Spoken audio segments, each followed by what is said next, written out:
사도신경 가운데 전능하사 천지를 만드신 하나님 아버지를 내가 믿사오며, 노란 하이라이트 다 같이 읽어볼까요? 그 외아들 우리 주 예수 그리스도를 믿사오니. 이 부분을 우리가 함께 말씀을 나누겠습니다. 여러분, 이런 표시를 본 적 있나요? 물고기 그림인데 차에도 붙이고 다니고 때로는 문패에도 있고 이런 거 보셨죠? 이거는 초대교회 당시에 그 로마 황제로부터 이제 그리스도인들이 핍박을 받았을 때 카타콤이라고 하는 지하 무덤에 들어가서 신앙생활을 유지하고 믿음을 가지고 핍박을 견뎌낼 때, 그때 어떤 사람들은 그 무덤에서 태어나서 무덤에서 죽는 사람도 있었대요. 근데 그 무덤 안에, 지하 무덤에 오래 살게 되면 이렇게 그 눈이 이렇게 튀어나온다 그래요. 그러니까 참 그 믿음 하나를 지키기 위해서 그들이 얼마나 자신의 삶 전체를 드렸는지 볼 수 있는 그런 대목이죠. 제가 터키에 성지순례를 갔을 때 괴레메라고 하는 지역에 가보니까 거기에 이제 그 지하 동굴이 있더군요. 근데 이제 팔 때는 이게 석회질로 돼 있어서 쉽게 파지지만, 그게 이제 공기와 접촉하면 콘크리트처럼 딱딱하게 이제 굳어서 그야말로 지하에서 지하 몇 층까지 내려가는지 아직도 다 발굴을 하지 못했다 그래요. 그러니까 그 지하 깊은 곳에 들어가서, 그리고 이제 어떤 곳에 가면은 이 우리가 지금 예배 드리는 공간만한 그런 공간이, 넓은 공간이 있더라고요. 그 공간이 그들이 모여서 예배하고 기도하던 그런 공간이래요. 그런 것을 이제 갔을 때 정말 저들이 가지고 있던 그 뜨거운 믿음이 저 동방에 해 뜨는 나라 조선 땅에, 그리고 지금은 대한민국이라고 불리는 그곳에까지 복음이 전달되어서 내가 그 복음을 전하는 목회자가 돼서 그 현장에 서 있는데 그 감동이 몹시 강렬하게 밀려오는 걸 느낄 수 있었어요. 그래서 한없이 눈물을 흘렸던 그런 기억이 납니다. 그들이 이제 그런 핍박의 시기에 내가 그리스도인인데 또 상대방은 그리스도인인지 아닌지 자기를 이렇게 열어 보였다가 불이익을 당하거나 또는 체포를 당하거나 또 가서 감옥에 갇히거나 이렇게 할 수도 있기 때문에, 그때 이제 누군가를 만나면 이렇게 물고기 이렇게 그림을 그린다 그래요. 어떤 경우에는 내가 반만 그리면 상대방이 또 이렇게 맞춰서 하나를 그리고, 그래서 완성이 되면 이게 무슨 뜻이냐면 예수스 크리스토스 데오스 피오스 소테리오스라고 하는 이 말인데, 예수 그리스도가 하나님의 아들이시고 나의 주님이시다 하는 신앙 고백이 요 익스투스라고 하는 이 물고기라고 하는 이 그림 안에 그 신앙 고백이 그대로 들어있는 거예요. 오늘은 그 초대교회의 핍박의 시기에 그들이 간직했던 신앙의 고백, 예수 그리스도 하나님의 아들 나의 주님, 이 고백을 함께 나누도록 하겠습니다. 오늘은 이 예수님이 하나님과 어떤 관계고, 두 번째로는 하나님과 우리 사이에 그 예수님은 또 어떤 역할을 하시는 분이고, 또 우리에게 있어서 그분은 어떤 분인지, 이렇게 관계 속에서 하나님과의 관계, 하나님과 우리 사이의 관계, 그리고 우리와의 관계, 이 세 가지로 예수님이 어떤 분인지를 여러분에게 소개해 드릴 거예요. 여러분들이 오늘 이 말씀이 이렇게 죽음을 각오하고, 어떤 이들은 그 안에서 태어나서 그 안에서 무덤 속에서 죽어서 눈이 이렇게 햇빛을 보지 못해서 눈이 튀어나올 정도의, 그들이 그런 고난 속에서도, 그런 역경과 환난과 핍박 속에서도 지켰던 그 믿음, 그들의 믿음의 고백이 뭐냐면 예수가 누구신가, 하나님과의 관계 속에서, 그리고 하나님과 사람 사이의 관계 속에서 그리고 우리와의 관계 속에서 그분이 누구신가 하는 고백을, 그 고백 하나 때문에 그들은 그 고난을 견뎌냈던 거거든요. 그래서 우리도 그런 초대교회 성도들이 가졌던 믿음의 고백이 가지는 의미, 그거를 관계라고 하는 단어로 풀어보도록 하겠습니다. 첫 번째 질문은 뭐냐면, 하나님에게 있어서 하나님과의 관계 속에서 예수님은 누구신가, 이렇게 질문을 해보는 거죠. 그래서 거기에 대한 답은 뭐냐면, 그의 외아들이다. 그분은 하나님의 아들이시다. 이렇게 이제 답이 되는 거예요. 하나님에게 예수님은 누구신가? 그의 외아들이시다. 이게 첫 번째 답인데, 성경에서 그의 아들이라고 하는 의미가 무슨 뜻이냐? 이사야 선지자를 통해서 들려주시는 말씀을 제가 읽어보겠습니다. 이는 한 아기가 우리에게 낳고 한 아들을 우리에게 주신 바 되었는데, 그의 어깨에는 정사를 메었고 그의 이름은 기묘자라, 모사라, 전능하신 하나님이라, 영존하시는 아버지라, 평강의 왕이라 할 것임이라. 예수님이 태어나기 수백 년 전에 이 이사야 선지자는 한 아기가 이제 태어날 것이다. 근데 그 아기의 이름, 그 이름이 기묘자, 모사, 전능하신 하나님, 영존하신 아버지, 평강의 왕이라고 불리울 것이다 라는 계시를 받았던 거예요. 여기서 이제 우리가 예수, 지난주에 우리가 예수에 대해서 예수님의 이름이 무슨 뜻인지 나눴죠. 예수는 자기 백성을 저희 죄에서 어떻게 하실 분? 구원하실 자라, 구원자라고 말씀 나눴어요. 그 예수에 대해서 예수님이 태어나기 전에 이사야라고 하는 선지자를 통해서 그분이 어떤 분이냐? 한마디로 말하면 아들인데, 그 아들은 누구라? 하나님이라. 누구라? 아버지라. 이렇게 말하는 거예요. 아니 이거 얼마나 놀라운 말씀입니까? 그러니까 예수님이 하나님의 아들이라, 이렇게 그분의 아들이다, 그의 외아들이다, 이렇게 고백할 때, 저와 여러분들이 오늘 아침에도 그렇게 고백했잖아요. 그렇게 고백할 때 그 의미는 뭐냐면 그분은 하나님이시다, 그런 뜻이에요. 누군가 어떤 사람에게 저 개아들이라고 얘기하면 그 사람을 뭐와 똑같이 동일시하는 거예요? 개하고 똑같이 여기는 거잖아요. 저분을 하나님의 아들이시다 라는 말은 그분이 곧 누구라고요? 하나님이시다, 그 말이에요. 그 이사야는 그걸 벌써 예수님이 태어나기 전에 한 아들이 태어날 텐데, 그는 기묘한 분이시고 또 모사, 카운셀러라고 되어 있잖아요. 그런 분이시고 그분이 전능하신 하나님, 영존하시는 아버지, 이렇게 계시를 받았던 거예요. 그러니까 당신은 하나님의 아들이십니다 하는 뜻은 당신은 살아계신 하나님이십니다, 이런 고백이에요. 여러분 그렇게 정리를 해 두시면 됩니다. 미가라고 하는 선지자도 동일하게 놀라운 계시를 얻었습니다. 베들레헴 에브라다야, 너는 유다 족속 중에 작을지라도 이스라엘을 다스리는 자가 네게서 네게로 나올 것이라. 베들레헴에서 태어나신 분이 누구예요? 예수라는 분이죠. 그의 근본은, 그의 오리진은 어디냐면 상고의 영원에 있느니라. 영원부터 영원까지 계신 분은 누구밖에 없어요?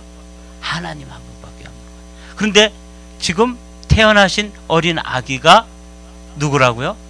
영원부터 영원까지 계신 아들이라는 거예요. 그러니까 그분이 누구시라는 거예요? 하나님이다, 그런 뜻이죠. 예수님이 세례를 받으셨어요. 예수님이 육신을 입고 오신 그 예수께서 우리와 동일하게 되시기 위해서 세상의 모든 죄를 짊어지시고 이제 세례를 받으셨을 때, 그때 하늘로부터 성령이 임하시고 성부 하나님, 아버지 하나님으로부터 놀라운 선언이 하늘의 음성으로 들립니다. 예수께서 세례를 받으시고 곧 물에서 올라오실새 하늘이 열리고 하나님의 성령이 비둘기같이 내려 자기 위에 임하심을 보시더니, 다 같이 시작. 하늘로부터 소리가 있어 말씀하시되 이는 내 사랑하는 아들이요 내 기뻐하는 자라 하시니라. 성부 하나님으로부터 선지자들에게도 그런 놀라운 계시를 보여주셨고, 직접 예수님께서 세례를 받고 그 물에서 올라오실 때, 그때 이는 내 사랑하는 아들이요 내 기뻐하는 자라 하는 이런 그 선언을 해주신 거죠. 예수님의 이 말씀, 예수님께서 들었던 이는 내 사랑하는 아들이요 내 기뻐하는 자라 하시는 말씀은 예수님 평생에 2번 듣게 되는데, 세례를 받고 올라오실 때, 그리고 이제 십자가를 지기 바로 직전에 변화산에서 변화되었을 때, 그때 똑같은 말씀이 들립니다. 그러니까 예수님은 그 십자가를 어떻게 질 수 있었나? 어떻게 그 고난의 십자가를 능히 지실 수 있었냐면 이 말씀 한마디입니다. 이는 내 사랑하는 아들이요 내 기뻐하는 자라. 이 음성, 이 믿음 가지고 십자가를 지시는 거예요. 근데 이 아들이라고 하는 것, 이게 이제 하나님의 아들이라고 우리가 고백드리면 그분이 곧 하나님이시라는 고백인데, 이게 왜 그분을 그냥 하나님이십니다 이러면 되는데 왜 하나님의 아들이라고 우리가 굳이 말씀을 이렇게 고백을 해야 되는지에 대해서는 성경이 참으로 놀라운 말씀을 하고 계세요.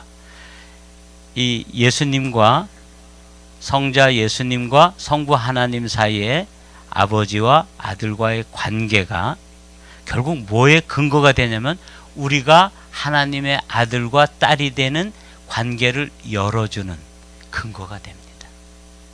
하나님과 예수님 사이의 언약의 관계가 교회와 하나님 사이의 관계를 열어주는 언약이 되기 때문에 예수님을 꼭 누구라고 고백해야 돼요? 아들이라고 고백해야 돼요. 이거 보십시오. 거룩하게 하시는 이와, 우리가 원래 더러운 부정하고 더럽고 추한 존재인데 우리를 거룩하게 하시는 이가 있어요.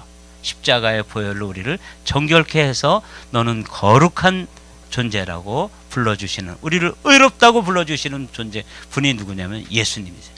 거룩하게 하시는 이와 거룩하게 함을 입은 자들이 다 한 근원에서 난지라. 자, 거룩하게 함을 입은 자들은 누구냐면 우리거든요. 거룩하게 하시는 이는 예수, 거룩하게 함을 입은 자들은 우리가 다 어디서부터 났어요? 한 아버지에게서 났다는 거예요. 그러므로 예수님께서 우리를 누구라고 불러주신다고요? 형제라, 그렇게 불러주신다는 거예요. 그렇게 부르는 거에 대해서 부끄러움이 없었다는 거예요. 일부 예배를 드리고 났을 때 어떤 분이 이렇게 말씀하셨어요. 이건 놀라운 일이에요. 저는요, 정말 우리 가족 중에서 부끄러운 사람 많거든요.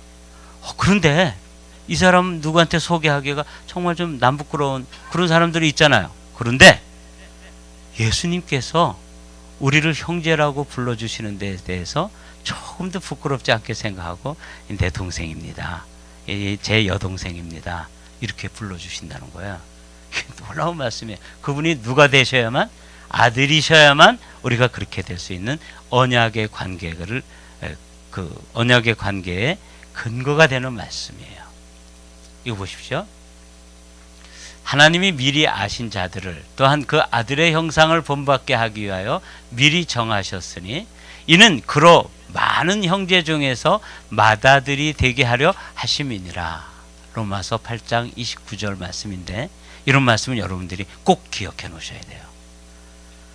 세상에 우리가 많은 형제 중에 한 사람이고, 예수님은 원래 외아들이셨어요. 근데 그분이 십자가에서 우리를 대신해서 우리를 하나님 자녀 삼아 주시는 바람에 우리가 그분의 남동생도 되고 여동생도 되었다고 말해요. 그럼 예수님은 원래 외아들이었기 때문에 아들 한 분이셨는데 그분이 곧 누가 되셨다 그래요? 맏아들이 되셨다는 거예요. 그러면 이제 여러분들은 예수님을 어떤 관계가 되신 거예요? 뭐라고 불러요? 네, 큰오빠, 큰형님 이렇게 부르게 된 거예요. 근데 이게 놀라운 말씀입니다. 왜냐하면 이 말씀을 기록한 사도 바울이 로마서를 기록할 당시에 그 로마의 법을 보면 황제에게 양자로 누군가 아들이 돼요. 그러면 그 양자로 들여진 아들과 본래 적자로 있던 아들 사이에 차별이 없습니다. 우리나라에서는 차별이 있죠. 여러분들과 제가 이제 그 사극 같은 거 보면 이 서자로 되어지거나 양자로 들인 사람은 그 차별 때문에 아주 온갖 수모를 당하고 멸시를 당하고 차별을 당하고 이렇게 하지요. 대표적으로 홍길동 같은 사람이 그런 사람이잖아요. 차서의 구별이 아주 분명한 거죠. 그런데 여기서 예수 그리스도가 맏형이 되고 우리가 그의 많은 형제들이 돼서 그분이 큰 형님이 되고 우리가 이제 그의 형제가 됐을 때 우리를 부끄러워 안 한다는 거예요. 그리고 이제 하나님 나라에 가서 하나님 나라를 상속받을 때 예수님이 가지고 있던 그 상속권 전체가 하나의 차별이 없이 저에게도 여러분들에게도 다 우리가 상속권을 가지게 되는 것입니다. 이 말씀이에요. 그렇기 때문에 그분을 우리가 우리 주 예수 그리스도를 뭐라고 부르냐면 그 외아들 그렇게 고백해야 되는 거예요. 그러니까 하나님이라고 하는 고백이면서 동시에 어떤 고백이라고요? 그분이 아들이 되심으로써 그분 안에서 예수가 내 안에 내가 예수 안에 연합됨으로써 우리가 하나님의 자녀가 되는 관계의 근거를 그분이 마련해 놓으신 거예요. 그 법적 근거가 있어야지 자녀가 될 수 있잖아요. 그래서 우리가 하나님으로부터 양자의 영을 받아 성령을 양자의 영이라고 부르는데 양자의 영을 받아서 하나님을 뭐라고 불러요? 아빠, 아버지라고 부를 수 있게 됐다는 거야. 아바, 아버지라고 됐는데 그게 원래는 아빠입니다. 저는 어렸을 때 우리 아버지를 아빠라고 불러본 적이 없어요. 그때는 그렇게 부르는 게 그렇게 이렇게 익숙지 않았어요. 그래서 저는 아버지, 엄마가 진지 드시래요. 이렇게 가서 얘기를 했었는데 우리가 하나님을 그냥 아버지 또는 하나님 아버님 이렇게 격식을 차려서 부르지 않고 하나님을 아빠라고 부르고 예수님을 뭐라고 부른다고요? 오빠, 형님 이렇게 부르게 됐다는 거예요. 그런 법적으로 그렇게 부를 수 있고 그런 관계가 형성될 수 있는 그 관계의 근거를 열어놓으신 분이 누구냐면 그의 외아들이라고 표현되어지는. 그 여러분들이 사도신경 할 때 그의 외아들 하고 이 부분에 오면 막 전율이 느껴져야 돼요. 그분이 맏형이 되셔서 그 큰오빠가 되셔서 그분이 받아야 될 유산, 그분이 가지고 있는 유산 전체가 하나도 차별이 없이 우리가 함께 유산으로 상속하는 상속자, 그걸 이제 로마서에서는 후사라고 부르는 거예요. 여러분들이 다 하나님 나라의 상속자입니다. 그러니까 우리 이민자로 살아가면서 조금 뭐 작은 집에 살고 조금 작은 차 타고 뭐 이러더라도 여러분 당당해지십시오. 왜? 우리는 하나님 나라의 백성이고 하나님 나라의 후사이고 예수님과 똑같은 상속을 받을 상속자가 된 사람들. 그의 외아들 우리 주 예수 그리스도를 믿사오니 그럴 때 그의 외아들 안에 들어있는 의미가 그렇게 크다 그 말이에요. 두 번째로 오늘은 지난주에 나눴던 그리스도라고 하는 이 단어를 다시 한번 나누게 되는데 하나님과 우리에게 예수님은 누구인가? 하나님에게 예수님 누구인가가 뭐라고 그랬어요? 그의 외아들이라고 고백한다 그랬죠. 그의 외아들 그리스도라고 표현할 때 예수님이 그리스도라는 거예요. 이 의미는 어떤 의미가 들어있냐면 예수님에 대해서 이제 베드로가 고백했죠. 이르시되 너희는 나를 누구라 하느냐. 이 질문은 온 인류가 예외 없이 이 질문 앞에 서게 됩니다.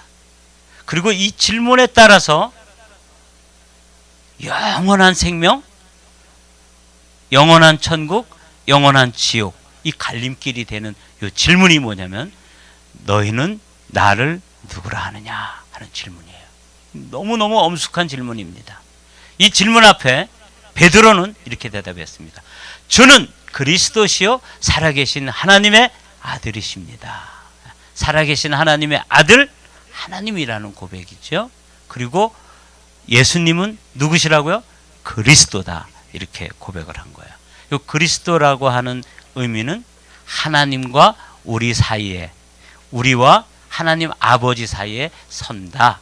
중보자라 그래요. 예수님은 선지자로서 하나님의 말씀을 우리에게 선포해 주시고 또 우리의 죄를 가지고 속죄의 제물이 되셔서 하나님께로 나가는, 그래서 위로 된 화살표, 아래로 된 화살표, 그리고 왕으로서 온 세상을 통치하시다가 마지막 날 심판하시는 심판주가 되시기 때문에 예수 그리스도를 요 그림으로 표시할 수 있는 거예요. 예수님은 우리에게 누구신가? 하나님과 우리 사이에 누구신가? 우리와 하나님 사이에 막힌 담을 허시고 화목제물이 되셔서 우리 사이에 뭐가 되시는 거예요? 중보자가 되시는 거예요. 그래서 하나님과 우리 사이에는 큰 간격이 있어서 도무지 우리의 힘으로는 하나님께 나갈 수가 없는데 그분이 중간에 다리 역할을 해주심으로써 우리가 하나님 아버지께로 나갈 수 있기 때문에 예수님께서 이렇게 말씀하시는 거예요. 나는 곧 길이요 진리요 생명이다. 길이라고 그러잖아요. 하나님께 나아갈 수 있는 유일한 길. 그래서 the way가 되는 거예요. 예수님도 하나님의 아들이고 우리도 하나님의 아들인데 영어로 표현하면 좀 달라요. 예수님은 the son of God이에요. 우리는 누구예요? a son of God이 되는 거예요. 많은 형제들 중에 저는 어가 되는 것이고 그분은 유일하신 분인데 그 상속권을 저와 함께 쉐어를 해주시는 거예요. 굉장하죠? 우리가 보통 그런 사람들이. 그래서 여기 나와서 하나님 앞에 예배할 때 그거 예배하는 거예요. 찬양하고. 천하 인간의 구원을 얻을 만한 다른 이름을 주신 적이 있다 없다? 없다. 이 유일한 방법 예수 그리스도밖에 없는 것이죠. 그래서 그분을 하나님의 아들이라고 고백하고 그분을 그리스도라고 고백해야 되는 거예요. 아셨죠? 세 번째로 우리가 이제 질문이 뭐냐면 그러면 하나님에 대해서는 그분의 아들이고 하나님과 우리 사이에 그분은 그리스도신데 우리에게 있어서 당신은 누구십니까? 예수님은 누구십니까? 라고 고백하면 주님이라고 고백하는 거예요. 따라해 보실까요? 주님, 우리의 주. 예. 오늘 이제 사도 도마의 고백을 가지고 오늘 본문으로 삼았잖아요. 예. 도마가 대답하여 이르되 나의 주님이시여 나의 하나님이시니이다. 예수께서 이르시되 너는 나를 본고로 믿느냐? 보지 못하고 믿는 자들은 복되도다 하시니라. 우리 예수님 못 보고 예수님을 누구로 고백한다고요? 예수는 하나님의 아들이십니다. 예수는 그리스도십니다. 예수님은 나의 주님이십니다. 그런데 여기 우리 사도신경 할 땐 우리의 주님이라고 고백하는 거예요. 그런 거는 뭐냐면 이 도마처럼 나의 주님이라고 믿는 그 공동체 안에서 함께 공동의 고백이 되어지는 것이죠. 그래서 누구라고 고백한다고요? 우리의 주님이시다. 근데 이 주님이라고 하는 이 말씀이 이게 또 놀라운 말씀이에요. 당시에 그 로마 시대에는 주님은 로마 사람들에게 한 분밖에 없었어요. 로마 황제를 지칭할 때 퀴리오스, 나의 주님이다. 그렇게 고백한 거예요. 근데 히브리 사람들은, 유대인들은 누구를 주님이라고 불렀냐면 여호와 하나님을 주님이라고 불렀어요. 그들은 성경을 읽다가 여호와라는 단어가 나오면 수천 년 동안 단 한 번도 입으로 그 이름을 불러본 적이 없습니다. 수천 년 동안. 그러다 보니까 어느새 그 이름을 나오면 뭐라고 부르냐면 아도나이, 나의 주님이라고 불렀던 거예요. 그래서 수천 년 동안 발음을 하지 않다 보니까 그 글자를 읽는 법을 잊어버렸어요. 실제로. 지금 그래서 그걸 뭐라고 읽어야 될까 몰라서 지금 성경에 여호와 또는 공동번역에서는 야훼라고 번역이 됐지만 사실 하나님 나라에 가서 보면 그게 맞는 말인지 아닌지는 잘 몰라요. 그 정도로 그 이름, 하나님의 이름이 그렇게 높고 위대한 이름이기 때문에 그 이름을 뭐라고 불렀다고요? 주님이라고 불렀던 거예요. 아도나이. 그렇게 불렀는데 로마 사람들은 황제를 퀴리오스, 주님이라고 불렀고, 히브리 사람들은 수천 년 동안 여호와 하나님의 이름이 나오면 그 네 글자로 된 그 히브리어 자음을 발음하지 않았어요. 그래서 그 발음하는 것조차 잊어버린 그 엄청난 이름을 누구에게 돌리는 거예요? 예수. 나사렛 청년 예수, 목수의 아들 예수, 갈릴리 호숫가를 거닐었던 한 시대에 이 땅에 오셔서 이 땅을 살아갔던 청년 예수, 그리고 십자가에서 처참하게 죽었던 그 예수, 예수를 뭐라고 불러요? 나의 주라고 부르는 거예요. 이게 고백의 절정입니다. 어떤 분은 이렇게 말씀하셨어요. 예수님이 그리스도라는 사실, 예수님이 하나님의 아들이라고 하는 사실, 이거는 예를 들면 아주 좋은 보험이 있다는 사실을 아는 거라는 거예요. 그런데 그 보험이 내게 되려면 보험을 어떻게 해야 돼요? 보험 들어야죠. 보험 계약을 해야 되잖아요. 예수님이 하나님의 아들이시며 예수님이 우리의 중보자가 되시고 나의 구원자가 되신다고 하는 그 놀라운 사실이 하나님으로부터 객관적으로 선포되어진 진리라면, 사실이라면 그게 나와 무슨 상관이 있느냐? 나와 상관이 있으려면 그분을 나의 뭘로 불러야 된다고요? 주님이라고 불러야 된다는 거예요. 그렇게 믿고 고백해야 된다는 거예요. 여러분들, 예수님이 그리스도시며 예수님이 하나님의 아들이시며 동시에 누구셔요? 나의 주님이십니다. 우리의 주님이십니다. 이렇게 고백돼요. 그럼 우리는 어떤 사람들이냐? 주인이 바뀐 사람들이에요. 주도권이 이양된 사람들이에요.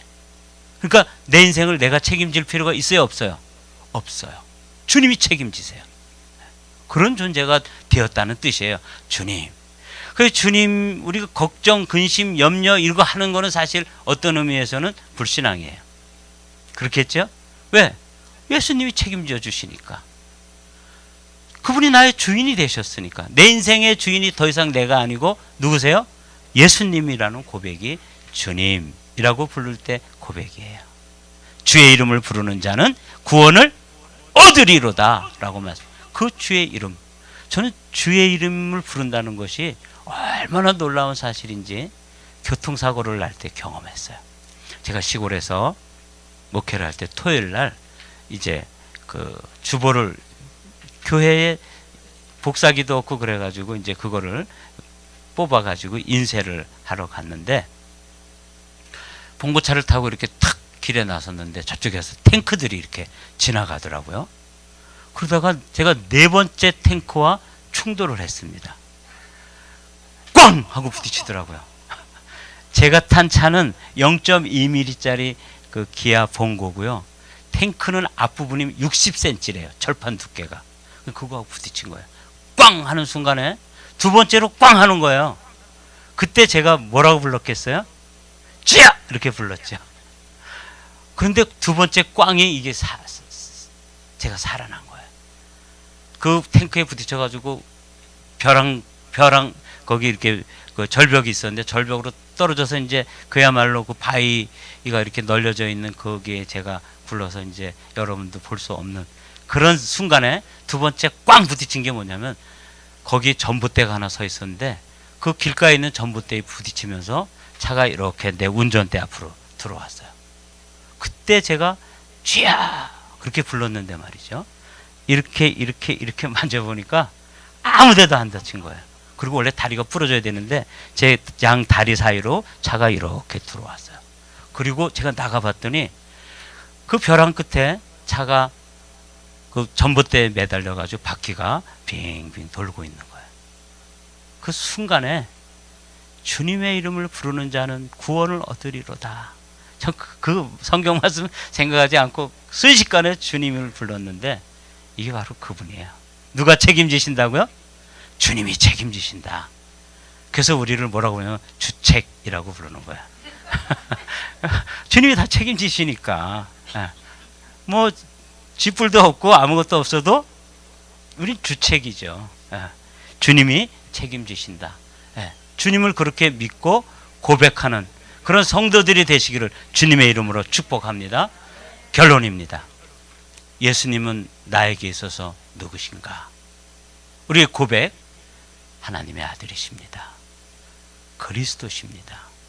나의 주님이십니다. 이렇게 고백하는 거죠. 사도신경을 보도록 할까요? 노란 하이라이트는 여러분들이 믿음으로 읽는 거예요. 믿음으로 고백하고 선포하는 거예요. 누가 듣도록? 하나님이 들으시고. 누가 들어요? 내가 들어요. 누가 듣습니까? 마귀가 듣습니다. 전능하사 천지를 만드신 하나님 아버지를 내가 믿사오며, 시작, 그 외아들 우리 주 예수 그리스도를 믿사오니. 믿음으로 하셨죠? 그렇습니다. 도마도 그렇게 고백했습니다. 의심 많은 도마, 그냥 생각이 그렇게 많았던 도마, 혼자 똑똑했던 도마, 도마가 이렇게 고백했어요. 나의 주님이시요 나의 하나님이시니이다. 우리 고백하고 똑같죠? 오늘 여러분 마음속에 이 물고기 한 마리를 마음에 새기십시오. 그림처럼 간직하십시오. 예수스 크리스토스 데오스 비오스 소테리오스. 예수님, 예수 그리스도는 하나님의 아들이시며 나의 주님이십니다.